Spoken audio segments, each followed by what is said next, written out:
You're listening to the Cyberwire Network, powered by N2K.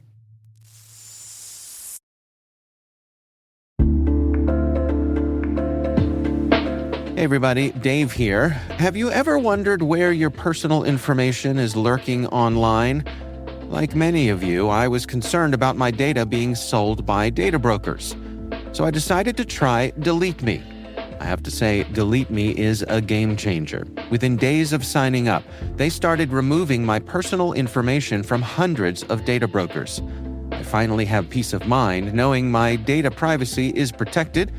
Delete Me's team does all the work for you with detailed reports, so you know exactly what's been done. Take control of your data and keep your private life private by signing up for Delete Me. Now at a special discount for our listeners. Today, get 20% off your Delete Me plan when you go to joindeleteme.com/N2K and use promo code N2K at checkout. The only way to get 20% off is to go to joindeleteme.com/N2K and enter code N2K at checkout. That's joindeleteme.com/N2K, code N2K.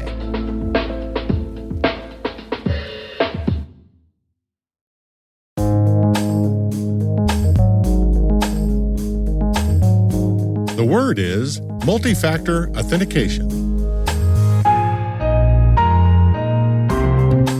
Spelled multi-factor, as in multiple methods, and authentication, as in proving who the user is.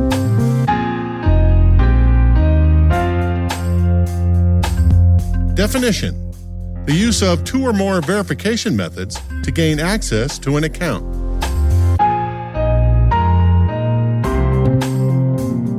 Example sentence: accessing an account with multi-factor authentication enabled can require something you have, like a smartphone, something you are, like your fingerprint, or something you know, like a password.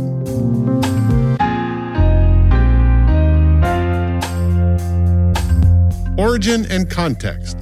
Also known as two-factor authentication, 2FA or MFA, Dr. Fernando Corbato invented the first computer password in 1961. Only a couple of decades later, the development of biometric authentication pioneered a global movement of crime fighting and interconnected data.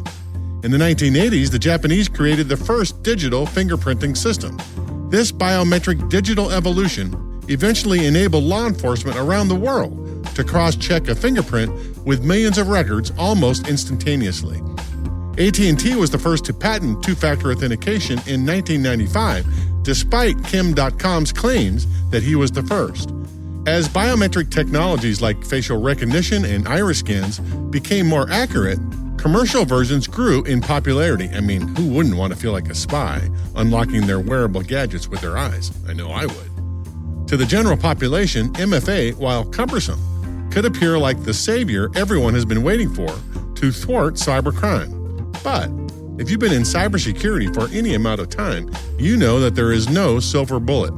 Roger Grimes, KnowBe4's data-driven defense evangelist, reminds us that just about anything can be hacked. Quote, I can hack any MFA solution at least 5 or 6 different ways. And right now I'm writing my latest book on the topic, and it looks like I'll be able to document close to 50 ways to defeat MFA, end quote.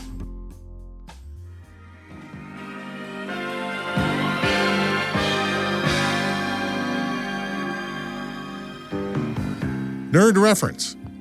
In the 1983 James Bond movie Never Say Never Again, Captain Jack Patachi, played by Gavin O'Harley, is a United States Air Force pilot forced by the criminal organization Spectre to hijack a pair of atomic warheads. Spectre forces Patachi to undergo an eye operation to make his retinal pattern match the President of the United States, which allows him to steal the warheads. For the James Bond nerds out there, Never Say Never Again was the final performance in a movie by Sir Sean Connery playing James Bond, and was essentially a remake of the movie Thunderball that he made in 1965. And in the category of You Can't Make This Up, the closing credits include the line, Thanks, AK. It refers to Adnan Khashoggi, the Saudi arms dealer who allowed the movie producers to film aboard his 282-foot yacht, the Nabila. He later sold the yacht to Donald Trump, who renamed it the Trump Princess. And now you know that. You're welcome.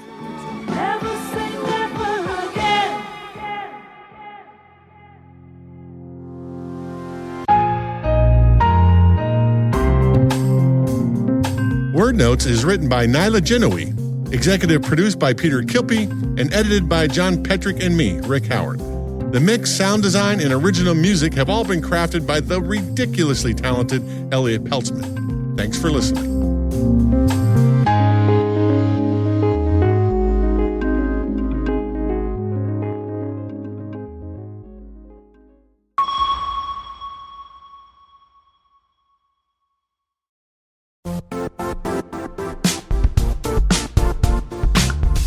The IT world used to be simpler.